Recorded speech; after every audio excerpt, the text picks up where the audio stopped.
ইউনিভার্সিটির সম্পাদক, নদিয়া জেলা জমিয়ত উলামায়ে হিন্দের সম্পাদক এবং এই জালসার সভাপতি পীর কামেল হযরত মাওলানা আরশাদ আলী খান সাহেব এসেছেন, দোয়া করবেন।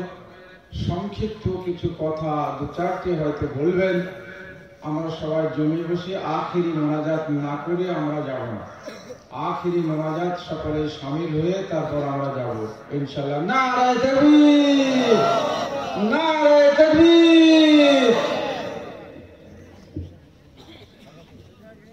আসসালামু আলাইকুম ওয়া বারাকাতুহু। একটু আগে আসলে ভালো হয়, ওই যে বসে আছেন। আলহামদুলিল্লাহ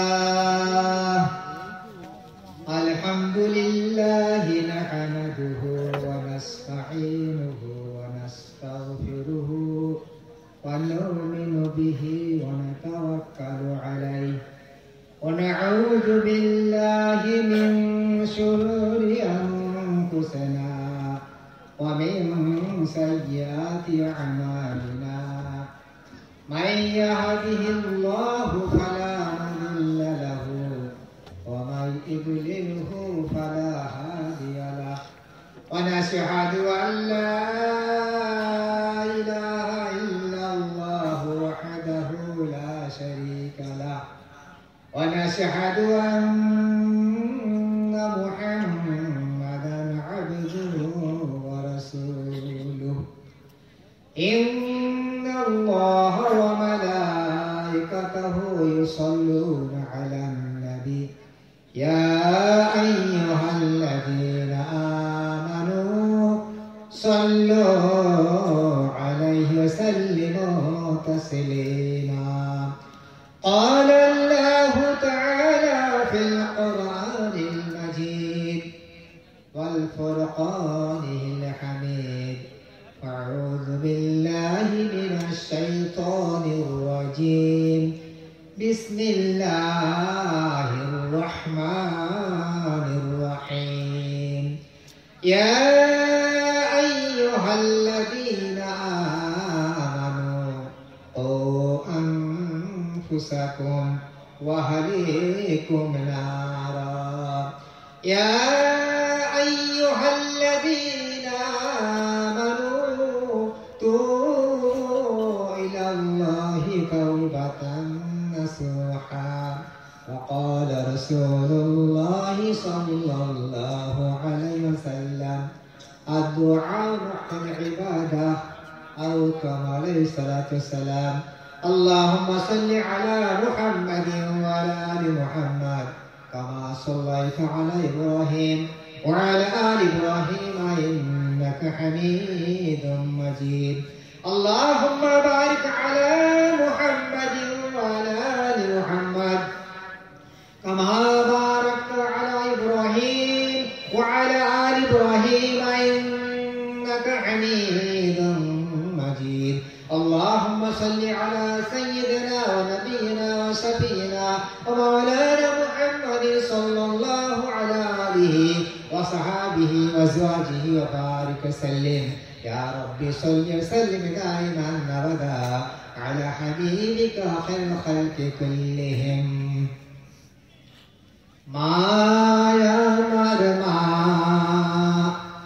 দরদিনী মা দয়াবতী মা দরদিনী মা অভাগিনী মা তোমার ভালোবাসা আমার মনের আশা। মা আমার মা দরদিনী মা দয়াবতী মা অভাগিনী মা তোমার ভালোবাসা আমার মনের আশা। اللهم صل على سيدنا محمد وعلى آله وصحبه وبارك وسلم كما تحب وترضى على ما تحب وترضى. نحمده ونصلي على رسوله الكريم. أما بعد সমস্ত প্রশংসা, সমস্ত গুণগান সেই মহান আল্লাহ তাআলার জন্য, যিনি আমাদেরকে সৃষ্টির সেরা হিসেবে, মখলুকাতের সেরা হিসেবে এই ধরনীর বুকে বেঁচে থাকার তৌফিক দান করেছেন। তার জন্য বলে আলহামদুলিল্লাহ। তারপরে বিশ্বজনীন নবী, সার্বজনীন নবী, নবী কুল শিরোমণি, উচ্চ আদর্শের পূর্ণ প্রতীক হযরত মুহাম্মদ মুস্তাফা আহমদ মুজতবা, তার প্রতি দরুদ সালাম শান্তি ধারা বর্ষিত হোক। সকলে আল্লাহুম্মা আমিন।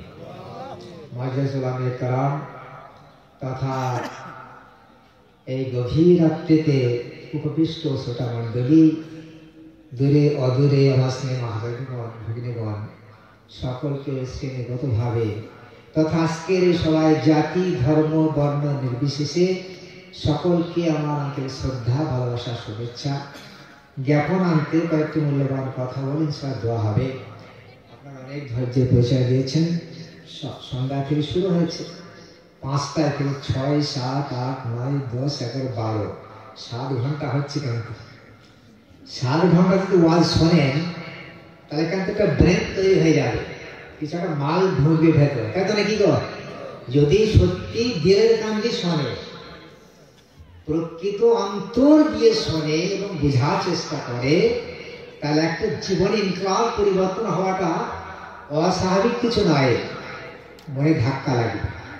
আশা করি আপনারা শুনছেন খুব মনোযোগ সহকারে। আমি কিছু ভাইটাল কথা আপনাদের কাছে বলবো। নম্বর 1, দেখেন, কোনো প্রতিষ্ঠান হোক, কোন সমিতি হোক, কোন সোসাইটি হোক, মাদ্রাসা হোক, মসজিদ হোক, আপনার স্কুল হোক, যারা চালান, তো তাদের মধ্যে কয়েকটা শর্ত থাকা দরকার।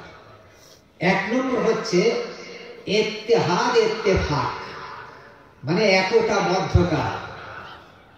যদি নিত্য বাড়ির কথা বলি, বাড়িতে ফ্যামিলি আছে, ধরো স্বামী আছে, স্ত্রী আছে, ছেলে আছে, মেয়ে আছে, আজকে নেই গো 8-10 টাকার ফ্যামিলি, তাদের যদি সবাই এক মন এক প্রাণ হয়ে না থাকে, আমি ঘুমাইতে কথা ধরছি, তাহলে সেখানে শান্তি হবে না অশান্তি হবে? যদি সবসময় ঠোকামুখি লেগে থাকে, গন্ডগোল লেগে থাকে, ধাক্কা ধাক্কি, এর কথা ওকে, ওর কথা ওকে, এই গালি গালাজ, গিল্লা গিবত, ঠোকামুখি লাগে, তাহলে শান্তি হবে না অশান্তি হবে? তাহলে আমাদের এখানে তো সব এক হয়ে থাকতে হবে। স্বামী স্ত্রী তো এক হয়ে থাকতে হবে, বাপের বাটা এক হয়ে থাকতে হবে, মা ছেলে এক হয়ে থাকতে হবে, তবেই সেখানে শান্তি বজায় থাকবে। আমরা যেরকম জালসা করছি, মাদ্রাসা চালাচ্ছি, সমিতি আছে, স্কুল চলছে, ইউনিভার্সিটি আছে, এখন কি কর সব জায়গায় একটা ক্যাম্প মাস, এটা না থাকলে সেখানে উন্নতি সম্ভব নয়। খুব ভালো করে খেয়াল রাখবেন। আল্লাহ পাক কোরআনে বলেন, ওয়াতাসিমু বিহাবলিল্লাহি জামিআন ওয়া লা তাফাররাকু, তোমরা আল্লাহর রশিকে চেপে ধরো, যেন বিচ্ছিন্ন হয়ে যায় না, আলাদা হয়ে যায় না। টাইট করে ধরতে হবে, একতা। জি, আল্লাহর হুকুম, রসুলের তরিকাকে মাথায় নিয়ে, সাথে নিয়ে এক হয়ে জমকে থাকতে হবে, তাহলে সেখানে ইনশাআল্লাহ উন্নতি আপনি প্র্যাকটিক্যালি বাস্তবে দেখতে পাবেন। আমার কথা বুঝতে পারছেন তো? নাম্বার 2, আমরা যে কাজটা করব, সেই কাজটা একটা কাজ করবো, সবার মেয়ের বিয়ে দেবো, একটা জমি কিনবো, তাই তো নাকি গো? একটা দোকান করব, তো মাসওয়ারা করে করব, পরামর্শ।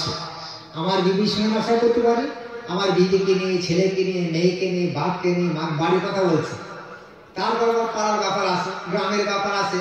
তাহলে মাসে আগে নিজে যদি মুরুল সেরে বসে থাকি যে হাম চুরি দিগার নেশা, আমার তো নেই, আমি একাই তোমাকে সব ফলো করবো, ও কারো ধার ধারি না, তাহলে কিন্তু সেই কাজ যদি ভুল হয়, তাহলে কিন্তু এক অপরকে দোষারোপ চাবে, তোর দোষ হয়েছে, তোর দোষ হয়েছে, তোর দোষ হয়েছে, এই ঠোকামুখিটা লেগে যাবে।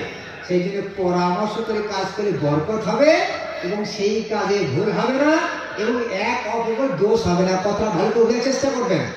স্বামী স্ত্রী, বাপ বেটায়, ভাইয়ের বোনের, পাড়ায় বাড়িতে বাড়িতে, গ্রাম পাড়ায় পাড়ায়, বাড়িতে বাড়িতে, বিভিন্ন জায়গায় অ্যাপ্লাই করুন, থাকি নেন, চেষ্টা করবেন আমরা। এগুলো খুব দামি কথা। কিন্তু নম্বর 3 হচ্ছে যে আপনার প্ররোচনায় পড়বো না। দেখা যায় যে এখানে বিশাল দাঙ্গা লেগেছে, আলহামদুলিল্লাহ। এবার পুলিশের গাড়ি ভাঙতে হবে, এরকম লাঠি মেরে ভেঙে ফেললো, আগুন ধরিয়ে দিল, তার মানে কেস হবে? পুলিশ মারার কেস আলাদা, আগুন লাগানোর কেস আলাদা, গাড়ি ভাঙার কেস আলাদা। তার সঙ্গে আপনি 7 দিনের একজন দুজন দোষ করে তখন আরো 10 জন যোগ দিল, তাহলে কেস কতজন নেওয়া হবে? সব কেস ছুটি দেবে, দিয়ে কালকে অ্যারেস্ট হবে, জেলে দেবে। এখন 3 মাস জেল খাটে, যাবে বিজয়ী কাগো কেউ যাবে? তাহলে প্ররোচনা, ডাকাতে হোক, চুরি হোক, ছিনতাই হোক, আর পুলিশের গাড়ি ভাঙা, পুলিশের গাড়িতে আগুন দেওয়া হোক, আর দাঙ্গাতে সহযোগিতা হোক, কত বিষাচ্ছেন? সেখানে 3 জন 2 জন কাজ করলে আর 100 জন আপনার অ্যারেস্ট হয়ে গেল। প্ররোচনায় কারের পড়া যাবে না। স্ত্রী কিছু প্ররোচনা দিচ্ছে না, নাউজুবিল্লাহ, ভাই কিছু প্ররোচনা দিচ্ছে, ঠিক আছে আমি জমি সব ঠিক করে দেবো, এই যে আমার লাইন আছে, কিন্তু 10,000 টাকা দিস, আমি তলায় তলায় ঠিক করে প্ররোচনা দিচ্ছি, কত বিষাচ্ছেন না? সব কাজে কিন্তু প্ররোচনা আছে, এই প্ররোচনায় কিন্তু পড়া যাবে না, সেটা ভেবে চিন্তে কিন্তু করতে হবে, নাহলে কিন্তু ফেঁসে যাবে। ঠিক আছে বাবু? এরপরে কথা হচ্ছে বাবু যে আপনার তাহাকিক করে প্রত্যেক কাজে করতে হবে।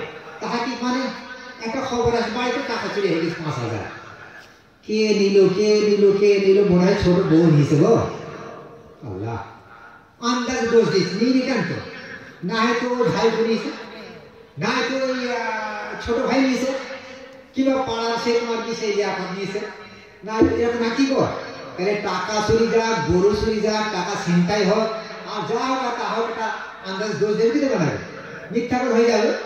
তাহলে এই যে আপনি দোষ দিচ্ছেন একজনকে, এটা কিন্তু আন্দাজে বলা হয়ে যাচ্ছে।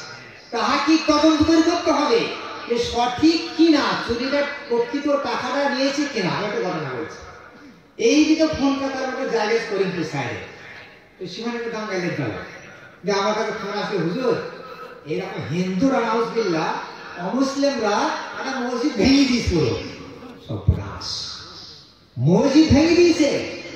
তাহলে মুসলমানদের মাথা ঠান্ডা থাকবে না গরম হবে? তারাই বলেন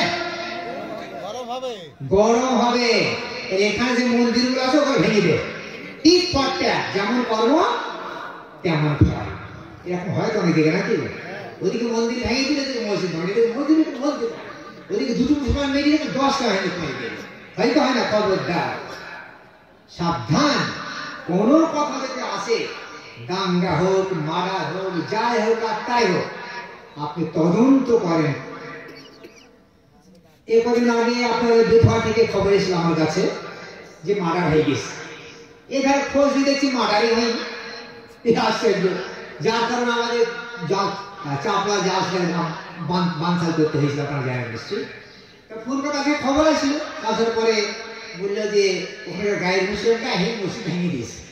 তা আমি সঙ্গে সঙ্গে কলকাতায় সিদ্ধি করে জমিকে ফোন করলাম, উনি বললেন যে এই মুহূর্তে সারা নদীয়া জেলা আপনাকে অবরোধ করতে হবে, অবরোধ করতে মার খেতেও জানেন তো। তো আলহামদুলিল্লাহ আমার নদীয়া জেলাতে 46 ইউনিট আছে এবং 1,02,000 প্রাথমিক সদস্য, সব জায়গায় লোক আছে, বললে একদম 5 মিনিটের মধ্যে বন্ধ হয়ে যাবে। তো আমি দেখলাম আমার কাজ করা যায়, আমি একটু তাহাকিক করি, সব যারা কর্মী ছিলেন তাদেরকে ফোন করলাম, বলছি হুজুর ওখান থেকে 4 কিলোমিটার দূর, আমি সব ঠিক বলতে পারছি। আরেকজন করলাম, সে বলছে বলতে পারছেন। আরেকজন করলাম, সে বলছে আমি সঠিক বলতে পারছেন। এই 4-5 জনকে ফোন করার বলছি হুজুর ওই একটা রেলিং ছিল, ওইটাকে খুলে ফেলে দিয়েছে। কি সর্বনাশ, যদি অবরোধ করতাম সারা জেলা, তো পুরো ব্রেক হয়ে যেত, অবস্থা কি হতো? আর সাথে পুরো জেলে দিত আমাকে, কথা কথা বলছে। তাহলে তাহাকে তদন্ত করে করতে হবে, খেয়ে আসে কিন্তু তদন্ত করতে হবে। কোনো খবর আসলে সেটাকে তাহাকে তদন্ত করে তারপরে সেটা সিদ্ধান্ত নিতে হবে, নাহলে কিন্তু বিপদে পড়তে হবে আপনাকে। মাথায় কথা ইনশাআল্লাহ। আমার মা ভাই বোন সবাই মিলে বলছে কেন এটা, আমাদের অনেক সময় এরকম ধরনের পয়সা চলে যায়, টাকা চলে যায়, গরু চলে যায়, ছাগল চলে যায়, পুকুরে মাছ চলে যায়, মনে হয় ওই মনে হয় মাছ চুরি করে দিল, ও বাঁশ কেটে ওই বাঁশ কেটেছে, আন্দাজে করিল কেন কি গো মিথ্যা হলো। সর্বনাশের কাজ করে আমরা। নম্বর 4, ভালো পরিবেশে থাকতে হবে। সৎসঙ্গে স্বর্গবাস আর অসৎ সঙ্গে সর্বনাশ। ভালো পরিবেশ, আতর এলাকা যদি থাকে কি সেন্ট পাবেন? আতরের সেন্ট আসবে। আমার কাছে আতর আসতে হবে। তো আজকে সকালবেলা পড়া দিকে ছেলেদের দিয়ে হয় তো খুব সেন্ট। তো যাই হোক, আতর ব্যবহার করলে ব্রেনটা সুস্থ থাকে, পরিবেশ সুন্দর থাকবে। আতর ব্যবহার সব থেকে বড় কথা, আতর ব্যবহার করে সুন্নত বলে সুবহানাল্লাহ। মায়েরা যদি আতর ব্যবহার করেন তাহলে আপনাদের আতরটা যেন ছড়িয়ে না যায়, পরপুরুষ কাছে গেলে কিন্তু উল্টে গুণা হবে। কিন্তু সেটা আপনি নিজের স্বামীর কাছে আপনি ব্যবহার করুন, ঠিক আছে? তাই তো নাকি? আর আমরা যদি ব্যবহার করি, হ্যাঁ আমি স্ত্রীর কাজে চলে যাবো, এই তো লোক দেখানো হয়ে যায়, সেরকম যেন কোনো বদ খেয়াল থাকে, তার গুণা হবে কিন্তু বলছে। সাবধান। যাক, তাহলে ভালো পরিবেশে থাকতে হবে। মসজিদ ভালো পরিবেশ, মাদ্রাসা ভালো পরিবেশ, তালিমের হালকা ভালো পরিবেশ, তবলিগ ভালো পরিবেশ, তারপরে কি বল কোনো আলেমের কাছে ভালো পরিবেশ। আর তাহলে ভালো পরিবেশ থাকলে কিন্তু ভালো তৈরি হবে সে ব্যক্তি। আর আজকে তো আমাদের সব মানে একেবারে কচি খসি একেবারে জঙ্গল হয়ে গেছে। আসল আমাদের যে সবচেয়ে ক্ষতির কারণ ক্যান্সার, সেটা হচ্ছে মোবাইল। 100% বাচ্চা বাচ্চি, ছোট বড়, নারী পুরুষ নির্বিশেষে সকলের সাথে এই খপ করে পড়ে গেছে একেবারে। ভুল বলছে ঠিক বলছি? ঘন্টা মিনিট, সেকেন্ডের পর সেকেন্ড, মিনিটের পর মিনিট, ঘন্টার পর ঘন্টা বল খরচ হয়ে যাচ্ছে, নষ্ট হয়ে যাচ্ছে। যে সময়টা আপনি যদি নামাজ পড়েন, কোরআন পড়েন, তসবিহ করেন, আল্লাহর নাম নেন, কলমা পড়েন, আপনি কত লাভবান হবেন। অত সে তোমার লারে লাভটা ওখানে এমন ধরনের মানে একটা আকর্ষণ, একটা চুম্বক, যে বারবার সেখানে মন টানছে, আবার দেখি আবার দেখি। এবং দেখবি কি সেখানে উলঙ্গ নেকেড লগ্ন সংসার কিছু নাই। খুব জেনে রাখবেন ভালো করে। হযরত তাহির সাহেব তিনি বলেছেন, কোন ছোট ঘোড়াকে ছোট মনে করা উচিত নয়। আর কি হবে না, তার দ্বারা তার ভরাডুবি হয়ে যেতে পারে। একটা দেখছেন কিছু শর্ট করে একটা উলঙ্গ ফটো চলে আসে, কে ঠেকাবে? অনেক সুন্দর সুন্দরী নাউজুবিল্লাহ মহিলাদের ফটো আসে, অনেক সুন্দর সুন্দর ফটো আসে। সেখানে আপনার মন চোখ তো আছে, যদি আপনি কন্ট্রোল করতে না পারেন তাহলে আপনার জন্য এটা দেখা ঠিক হবে না।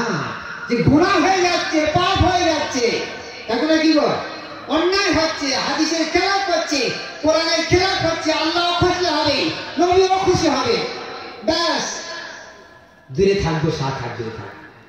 এটা কি?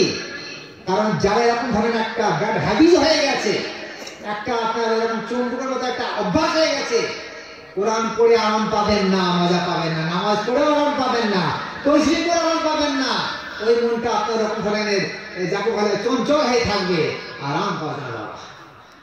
তাই আমি সবাইকে বলবো, এখন বর্তমানে ক্যান্সার এইটা, এই মোবাইলের কারণে অনেক সঙ্গে সোনার সংসার। স্ত্রী ফোন করছে কার কাছে, স্বামী ডাউট করলো, সন্দেহ করলো, তুমি কার কাছে ফোন করছো? আমি তো কাজ করিনি, আমার ভাই কাজ করেছি, মিথ্যা করে বলেছি। ব্যাস শুরু হয়ে গেল ওদিকে ডাউট, সন্দেহ স্ত্রীর প্রতি। আবার ওদিকে পুরুষ যারা ফোন করলো, স্ত্রী হয়েছে, তুমি কার কাছে ফোন করছো? কে হয় তোমার? আমরা গুলি কাজ করেছিলাম। ব্যাস একদম লড়াই শুরু হয়ে গেল। এই লড়াই হতে হতে আগুন ধরে গিয়ে কি হয়ে যাবে শেষ পর্যন্ত সোনার সংসারে আগুন ধরে পুরুষাই লাভ হয়ে যাবে। নাউজুবিল্লাহ। আমি কেন বলছি, প্র্যাকটিক্যাল বাস্তব আমাদের মাদ্রাসাতে মাহকামে শরিয়া করা হয়েছে, কেস আসছে, সব কেস দাখিল হচ্ছে, সেখানে সব কেস এই ধরনের এই মোবাইলের অবদান। নাউজুবিল্লাহ। স্বামী স্ত্রীর মধ্যে মোবাইলের ঝামেলা, ডাউট, সন্দেহ এবং অবৈধ সম্পর্ক। সাবধান, আল্লাহ আপনাকে দেখতে পাচ্ছেন, শুনতে পাচ্ছেন, জানতে পাচ্ছেন। অন্ধকারে দিবলোকে লেপের মধ্যে একাকী নির্জনে নির্ভীত ঋষিকে সব আল্লাহ কাছে নোট আছে নেই। অতএব নারী পুরুষ নির্বিশেষে আমার কথাটা মাথায় রাখবেন। নামাজ পড়ে আরাম পাবেন, কোরআন পড়ে আরাম পাবেন, তসবিহ পড়ে আরাম পাবেন, গোনাহ থেকে বাঁচবেন, পাপ থেকে বাঁচবেন, আল্লাহ নারাজি থেকে বাঁচবেন, রাসূলের নারাজি থেকে বাঁচবেন। আল্লাহ আমাদের আপনাদের সকলকে হেফাজত করে। আল্লাহ আমিন। দোষী আল্লাহুম্মা সাল্লি আলা মুহাম্মাদিন ওয়া আলা আলিহি। নামাজের কথা বলে গেছে হযরত আগে, আমি বলছি খুব ভাইটাল মেন জিনিসটা বলছি। নামাজ যারা ইচ্ছাকৃতভাবে কাজা করে, ইচ্ছা করে, এই মসজিদের মাত্র 20-25% লোক মাসব নামাজ পড়ে, আর তার 80% বেনামাজ। যারা ইচ্ছা করে নামাজ কাজা করে তাদের কবিরা গুনাহ হবে, মানে বড় গুনাহ। তাহলে আমাদের কতটা গুনাহ হচ্ছে ভাই?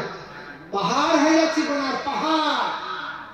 ওয়ালা তাজিরু ওয়াজিরাতুন ওয়া বিজরু উখরা। কেউ কারোর বোঝা বহন, স্বামীর বোঝা স্বামী বহন করতে হবে, স্ত্রীর বোঝাকে স্ত্রী বহন করতে হবে। তোমার নামাজের দায়িত্ব কেউ নেবে না, স্বামীর নামাজের দায়িত্ব কেউ নেবে না, স্ত্রীর দায়িত্ব নেবে না, বাপের দায়িত্ব নেবে না, মায়ের দায়িত্ব নেবে না। দিনার দায়িত্ব নিতে পারে, কাপড়ের দায়িত্ব নিতে পারে, ঘরবাড়ির দায়িত্ব নিতে পারে, নামাজের দায়িত্ব নেবে না। সুতরাং হিসাব আপন। নামাজ যারা ইচ্ছা করে কাজা করে তাদের কবিরা গুনাহ হবে। আমার পুরুষ ভাইদের অবস্থাটা কি বলবো, আর দুঃখের বিষয়। কন্টিনিউ নামাজি কয়টা আছে ভাই? নেই, মাত্র হয়তো 20-25 জন 30 জন আছে, 70-80 জন বেনামাজি।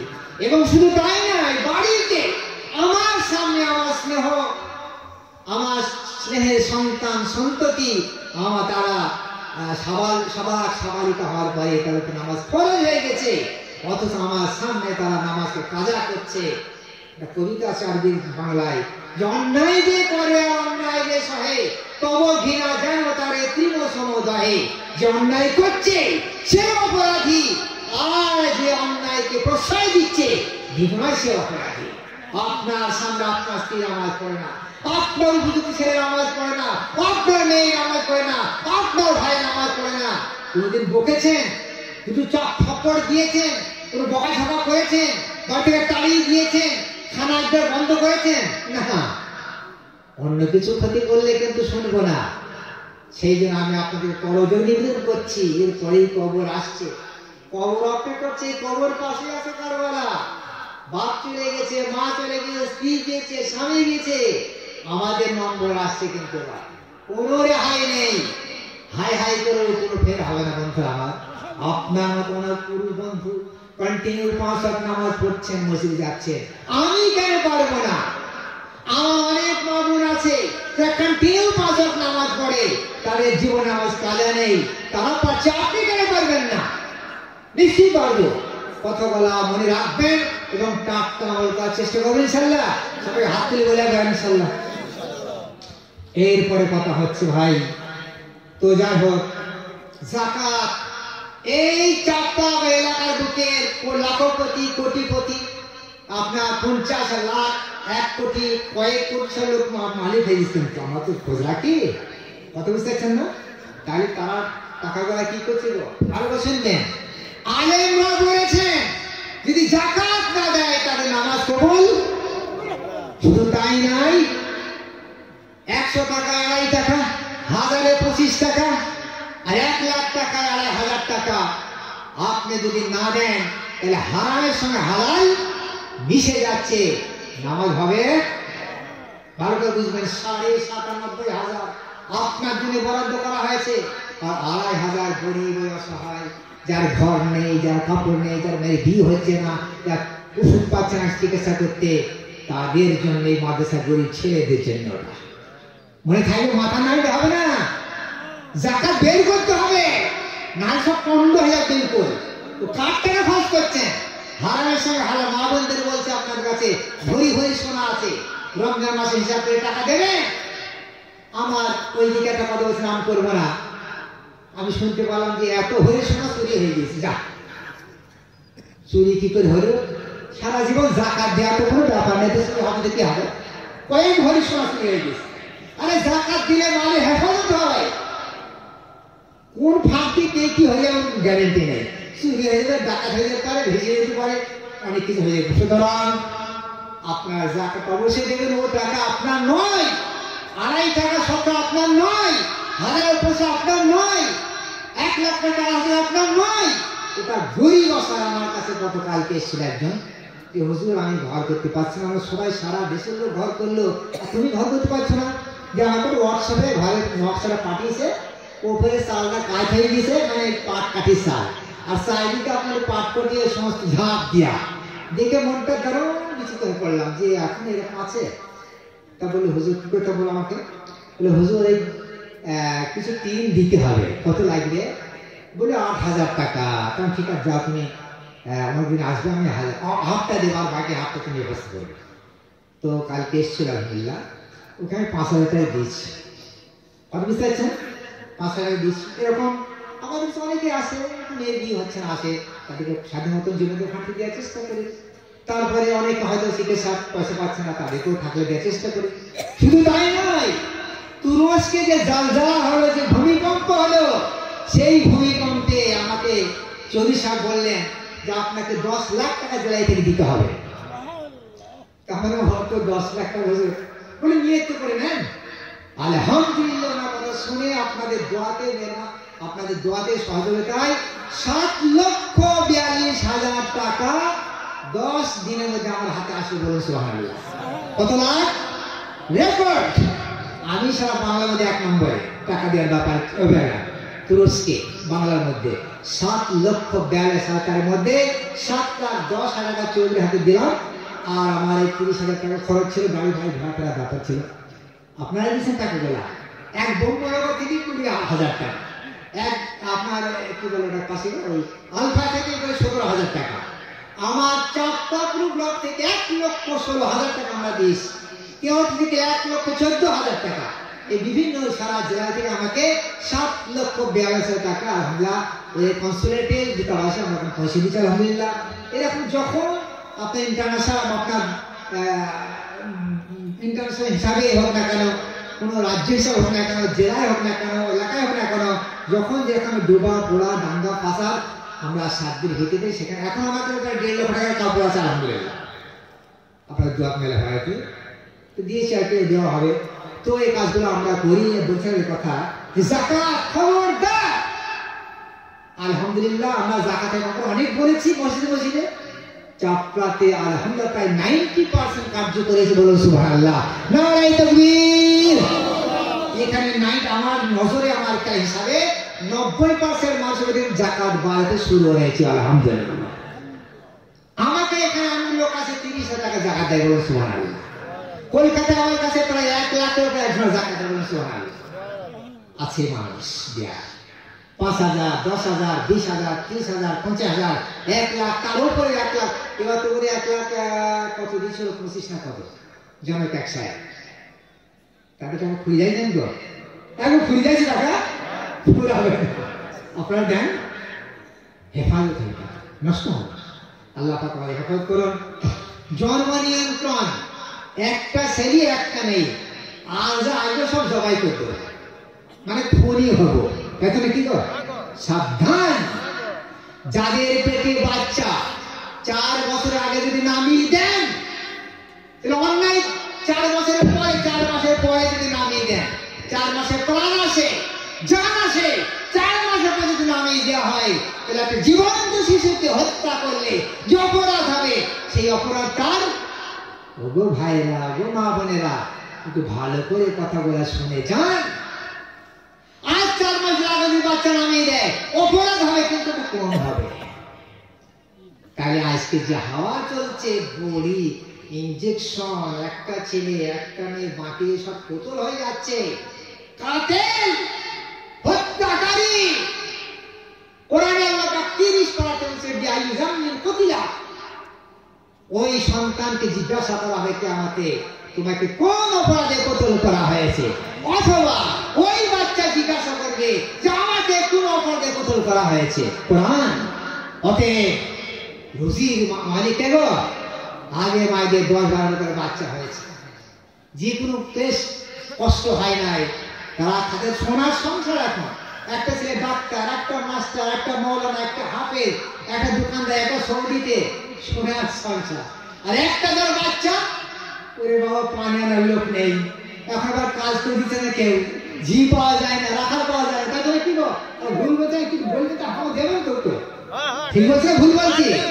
ওরে বাবা পানি আনার লোক নেই, বাজারে লোক নেই, সেই তো 35 কলকাতায় মেয়েটা একটা সেও দিল্লি পাঠিয়েছে, কেউ নেই, বাজার করার লোক নেই, ওষুধ করার লোক নেই, ডাক্তার নিয়ে যাওয়ার লোক নেই। আমি কি এটা ভুল বলতে ঠিক বলছি ভাই? সুতরাং ওই বেশি বাড়াবাড়ি করতে গেলে হবে না। আল্লাহর মাল জগতের গায়ে নাউজুবিল্লাহ। দিন যদি বড় হবো আর সুখ শান্তি লাভ করবো, হাতে দিবেন তো, এটা হাতে। সুখের মালিক কে? দুঃখের মালিক কে? হ্যাঁ, সুখ দুঃখের মালিক আল্লাহ। রুজির মালিক কে? তবে মুখে বলবো আল্লাহ, আর কাজের গায়ে আল্লাহ পাক আমাদের আপনাদের সকলকে সম্মতি দান করুন, আমিন। আমি কথা শেষের দিকে যাচ্ছি, তো না বললে হচ্ছে না, যেহেতু এটা জালসাটা ফিনিশিং, জালসা সারমর্ম না বললে এটাকে পরিপূর্ণ শোলা না, মানে হকটা আদায় হয় না। মা বোনরা আছে শুনছেন, এখানে কিছু কথা বলতে হবে, মানে সংক্ষেপে বলবো, একটু গুরুত্বপূর্ণ কথা। মা বোনরা, আমি জিজ্ঞাসা করি মা বোনদেরকে, যে সকল মামারা এখানে এসেছেন জালসা শুনতে, এই শহরে মেরে এসছে, আর গ্রামে এসছে, আপনারা বলুন, আপনারা কি সবাই জান্নাতে যেতে চান? আমি যদি হাত তোলো মা, তার তুলবে না কি গো? না তুলবে না? আপনারা তুলবেন তো নাকি? চলে তো দেখে জান্নাত থেকে দেখতে চাই।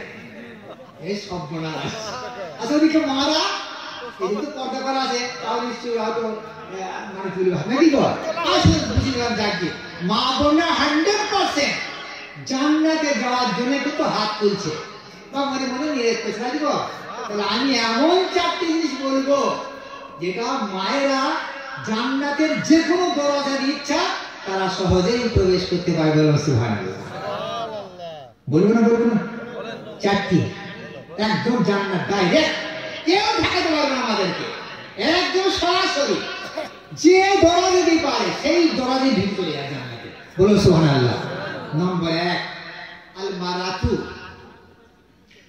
ইজা সাল্লাত খামসাহা, মারা যদি 5 ওয়াক্তের নামাজ সঠিকভাবে আদায় করে, 5 ওয়াক্তের নামাজ সঠিকভাবে আন্তরিকতার সঙ্গে, ভক্তির সঙ্গে, ভালোবাসার সঙ্গে, ইখলাসের সঙ্গে, যে নামাজটা নামাজের মতো, যা রুকু দীর্ঘ, আপনার সেজদা দীর্ঘ, যে নামাজে কান্না আসে, যে নামাজ আল্লাহকে গৃহীত হয়, কবুল হয়, মন ঠান্ডা হয়, চোখে তৃপ্তি হয়, শান্তি হয়, এমন নামাজ জি যদি কন্টিনিউ কোনো মা বোন পড়েন, 1 নম্বর হলো তাহলে 5 ওয়াক্তের নামাজ যা ঠিক আছে। আর নামাজ ঠিক করে তাদের গুনাহ হবে গো? কোনো গুনাহ, নামাজ আর ঠিকটা সব ঠিক, নামাজ আর ঠিকটা ভালো হয়ে চেষ্টা করবে, নামাজ আর ঠিকটা সব ঠিক, নামাজ আর ঠিক আছে, তাহলে গুনাহ পাপ কিছু হবে না। মা বোনরা সামান্য সামান্য উজুর আপত্তিতে নামাজ কাজা করে বসে, আবার আসরের নামাজ মাগরিব পড়ে, জোহরের নামাজ আসরের পরে, গড়বড় বিশাল গড়বড়ের মধ্যে, বুঝতে পেরেছেন? তো যা হোক, একটু সাবধান থাকবেন। একটা বাচ্চা হয়তো পেশাব করে দিয়েছে, ও আর নামাজ পড়লো না, এখন আবার শীতকাল, ও তো উঠতেই যাবে না, তাই না? নাকি গো? মেলা ওসিলা বাহানা কিন্তু আপনারা করেন, কিন্তু নামাজ দেওয়া মাপ নেই, ওটা তো ধুই ফেলে জায়গাটা, আপনারা ধুই ফেলে কি অসুবিধা আছে? এখন কি গো? হ্যাঁ, বিনা কারণে নামাজ কাজা করলে কবিরা গুনাহ হবে।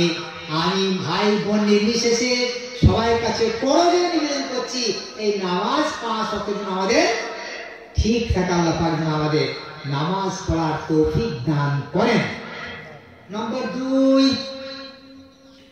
সামাত শাহরা, আর রমজানে রোজা যদি কেউ রাখে, রমজান রোজা তো সবাই রাখে নাকি গো?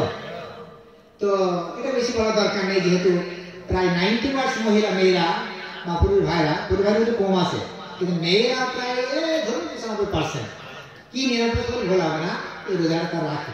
1 নম্বর নামাজ, 2 নম্বর রোজা, 3 নম্বর আপনার সতীত্ব রক্ষা করা, আহসানাত ফারজাহা, সতীত্ব রক্ষা করা, নিজের ক্যারেক্টার, চরিত্র, আখলাককে রক্ষা করা।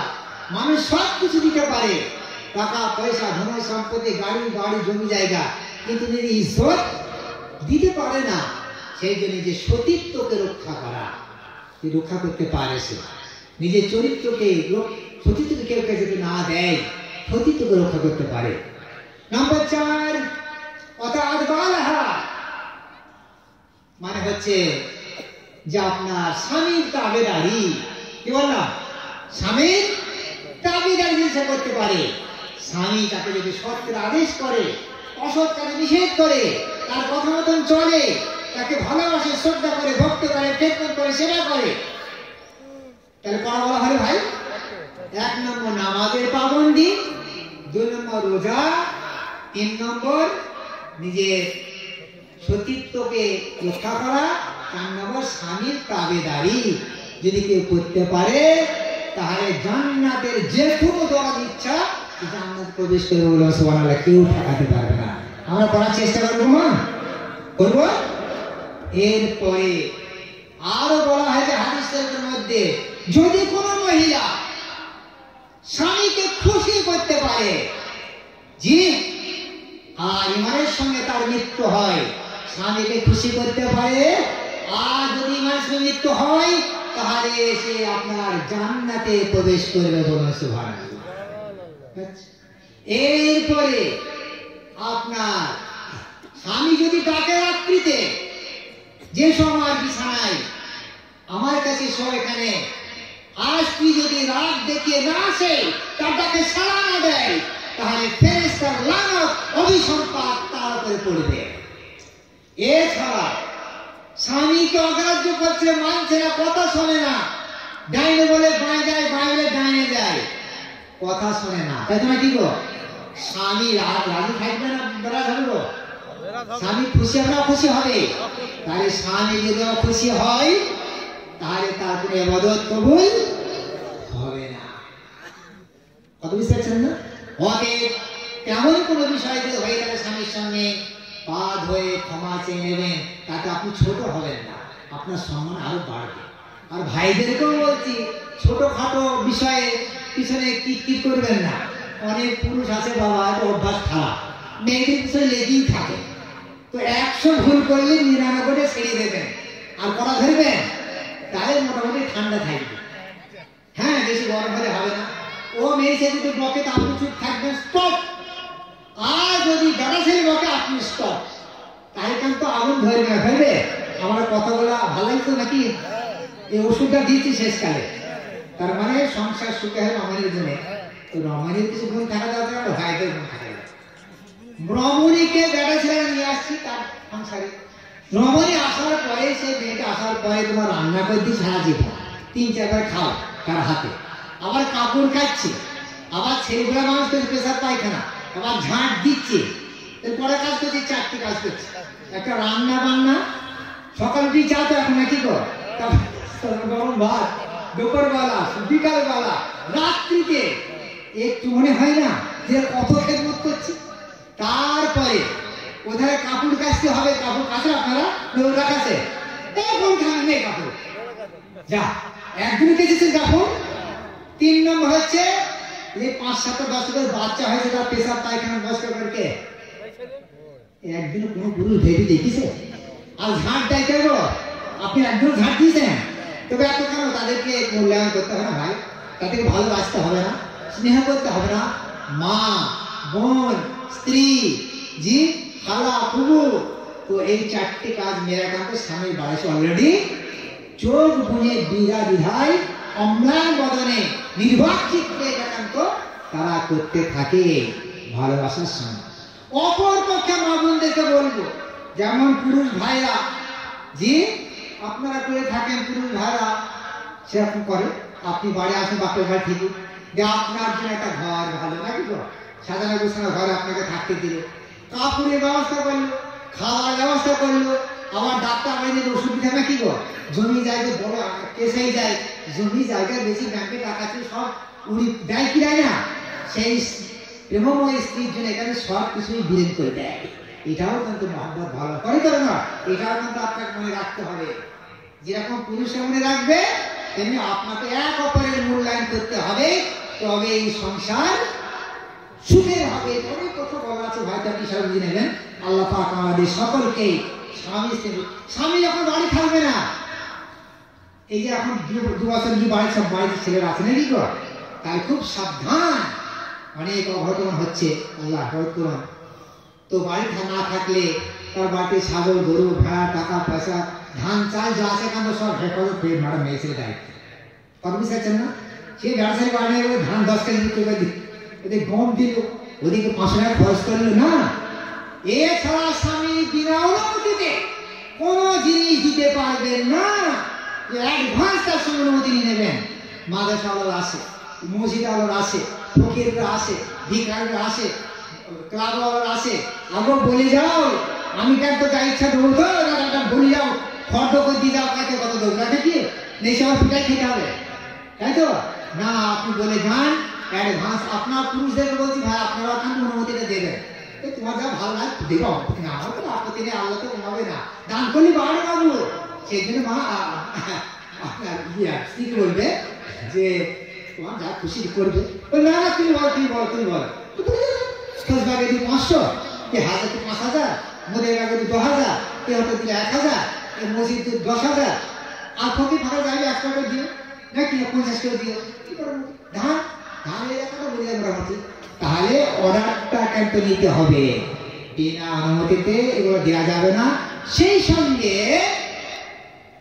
আপনার হ্যাঁ নফল নামাজ পড়া যাবে না, নফল রোজাও করা যাবে না, অনুমতি নিয়ে করতে। তার পিছনে আপনার কারণ আছে আর কি। তো যাই হোক, আল্লাহ পাক আমাদের সকলকে এই সমস্ত কথা করে চলার তৌফিক দান করুন, আমিন। স্বামী ডাকছে, আজ তুই রুটি তৈরি করছে, এটা হাদিস কিনে শরীফে, ওগো সালমা হোক, সালে হোক, আয়েশা হোক, তুই তাইতে এসো তো।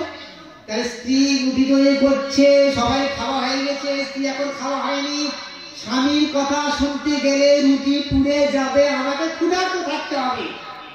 তো স্বামীর ডাকে তোমাকে সাড়া দিতে হবে। রুটি পুড়ে যাক, তুমি খেতে না পাও, ক্ষুধার্ত থাকো, কিন্তু স্বামীর আহ্বানে, দেখছেন হাদিসটা কত চম্বুক।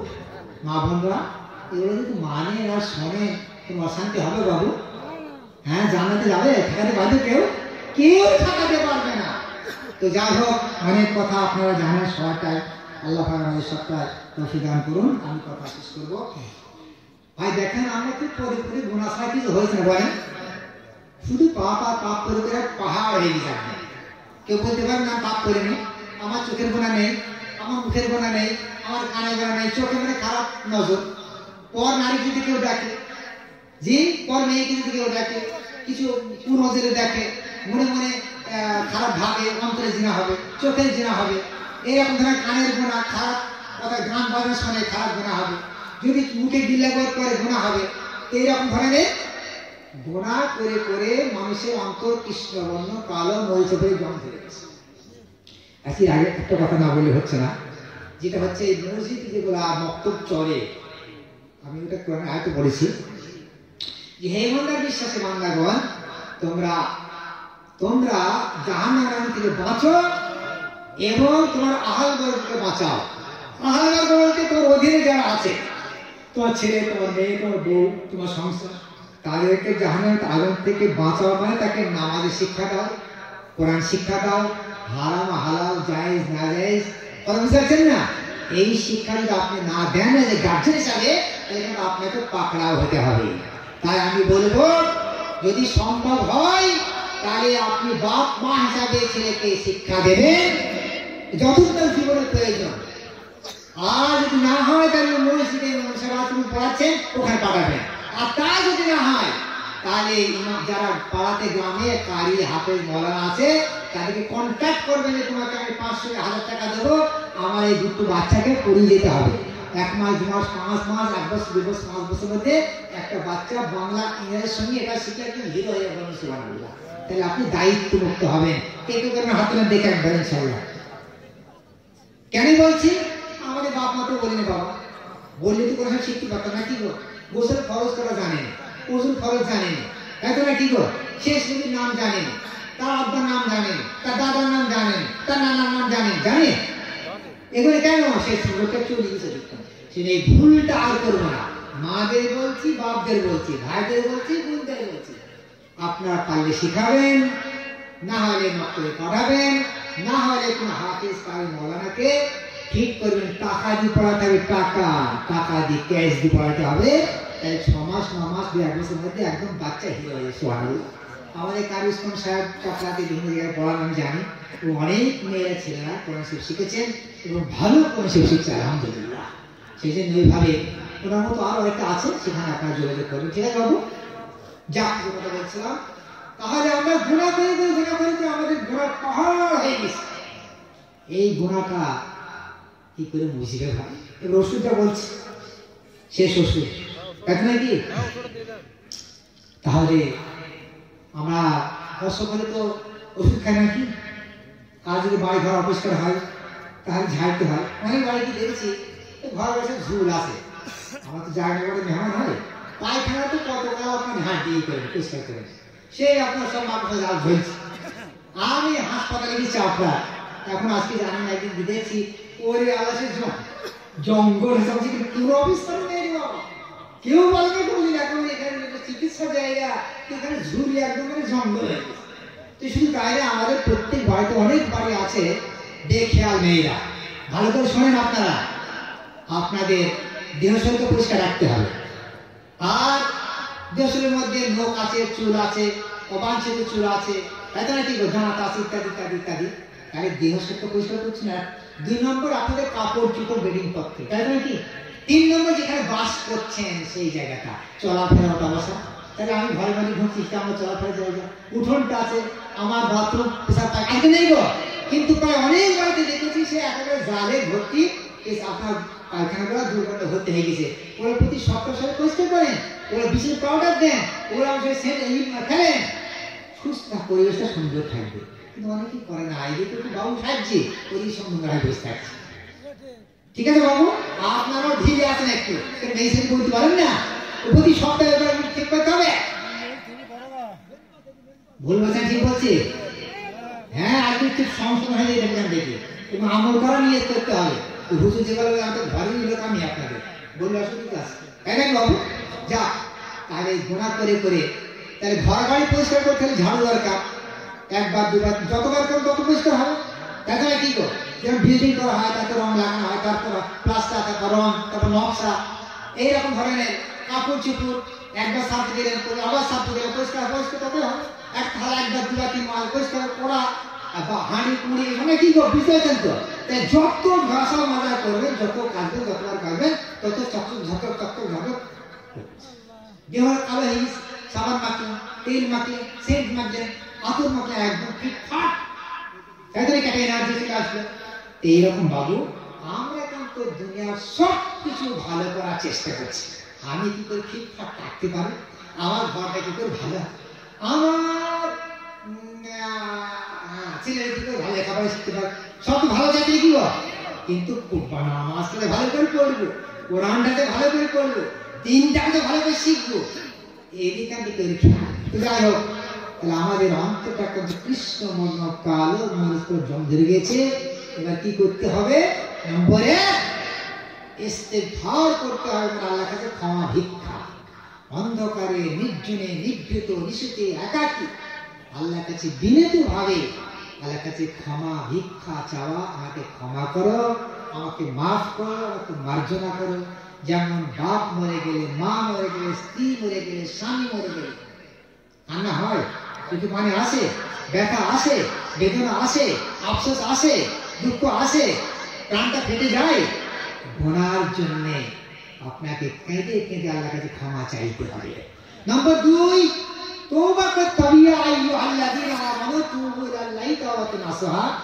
হে ইমানদার বিশ্বাসী বান্দাগণ, তোমরা আল্লাহর কাছে সচ্চা দিলে তওবা করো। কেউ জিনা করেছে, সুদ খেয়েছে, ঘুষ খেয়েছে, মদ খেয়েছে, অনেক কিছু করেছে, কিন্তু যদি কেউ গীবত গিল্লা করে, এটা হুকুমের এবার তার সঙ্গে ক্ষমা না চাইলে ক্ষমা হবে না। যদি কেউ সুদ খায়, সুদের টাকা রিটার্ন করতে হবে, না হলে তার সঙ্গে ক্ষমা চাইতে হবে, নাই তওবা করতে হবে, তবেই তার ক্ষমা হবে। যদি কেউ ছিনতাই করে, চুরি করে, ডাকাত করে, মাছ কাটে, মাছ চুরি করে, তাহলে তার সঙ্গে বলতে হয় ভুল করেছে, অন্যায় করেছে, মাছের দাম নাও, মাছের দাম নাও, না আমাকে ক্ষমা করে, আবার তওবা করতে হবে। তাহলে এইরকম ধরনের বিগত জীবন অনেক ভুল করে মানুষ, চুরি করেছে, জিনা করেছে, এ করেছে, সে করেছে, করে করে করে করে অন্তটা কৃষ্ণবর্ণ কালো মরিচে পড়ে জং ধরে গেছে। এখন এই জমিকে তুই তার কাছে তওবা করতে, তওবা মানে বিগত জীবনে গুনার প্রতি দুঃখিত অনুতপ্ত ব্যতীত হয়ে ভবিষ্যতে সংকল্প করা যে আমি আমার জীবনে চুরি করবো না, আর ডাকাতি করবো না, জিনা করবো না, সুদ খাবো না, ঘুষ খাবো না, মদ খাবো না, তাড়ি খাবো না, গাঁজা খাবো না, সাধ্য মতো বেঁচে থাকার, এই কথা বলতে হবে কিন্তু সাধ্য মতো বেঁচে থাকার। কোন মা ভাই বোন যদি ঘরের কোনায় বসে নামাজ আনতে একাকী নির্জন নিভৃত নিশীথে আল্লাহর কাছে কাঁদতে পারেন, চোখের পানি দিতে পারেন, বুক ভাসাতে পারেন, আল্লাহ হয়তো তাকে ক্ষমা করে দেবেন। আল্লাহ বলেছে লা তাকনাতু মিন রাহমাতিল্লাহ, তোমরা আমার রহমত থেকে না নিরাশ হয়ে বলো সুবহানাল্লাহ। আমার কথা কি বুঝে আসে বাবু? আজকে নয়, প্রতিদিন নামাজ আনতে আমি গুনাহ করেছি, পাপ করেছি, আমার কি হবে, আমার কি হবে, ইয়া রাখছি, আমার কি হবে, কাঁদবেন, চোখের পানি দেবেন, চোখের পানিতে যদি অশ্রু বয়ে যাবে, গালটা বয়ে যাবে, দাড়ি ভিজে যাবে, বুক ভেসে যাবে, তো সেই স্থান জাহান্নামের আগুনে পুড়বে না বলুন সুবহানাল্লাহ। চেষ্টা করবেন ইনশাআল্লাহ। যত অভ্যাস করবেন দিল নরম হবে, আল্লাহর প্রেম পাবেন, ভালোবাসা পাবেন। আমরা তো দুনিয়ার ভালোবাসায় মত্ত, আমরা বাপের ভালোবাসা, মায়ের ভালোবাসা, মেয়ের ভালোবাসা, ভাইয়ের ভালোবাসা, স্ত্রীর সঙ্গে প্রেম ভালোবাসাটা আলাদা, তার সঙ্গে ভালোবাসা, কিন্তু কোন ভালোবাসা স্থায়ী হবে ভাই? আসল ভালোবাসা কার সঙ্গে? আল্লাহর সঙ্গে ভালোবাসা, এটাই স্থায়ী হবে, এটাই থাকবে আসল ভালোবাসা। রাসূল পাক এর ভালোবাসা এটাই থাকবে, এটাই কাজে লাগবে, আর সব নেকি ভালোবাসা। তাই সেই আল্লাহকে ভালোবাসতে হলে আপনার কিছু কাজ করতে হবে। সংক্ষেপে বলছে আর কি, সেটা হচ্ছে যে যাকে ভালোবাসে তার নামটা সে বারে বারে করতে ভালো লাগে, তার নাই কি গো? যেমন লাইলা মজনু, তো লাইলা ছাড়া থাকতে পারতো না, তার প্রেম ভালোবাসা আত্মসম্পর্ক প্রচুর ছিল।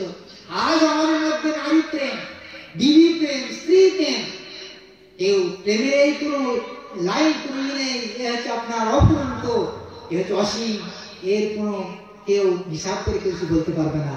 তো সেই জন্যে কিন্তু আসল প্রেম কার সঙ্গে? আল্লাহর সঙ্গে। কি আল্লাহর সঙ্গে প্রেম করতে হলে কিছু কাজ করতে পাবো, জি সেটা হচ্ছে আপনার বলিনি ওখানটায় শত্রু দুই প্রকারের, একটা যে প্রকাশ্য শত্রু, আর একটা অপ্রকাশ শত্রু।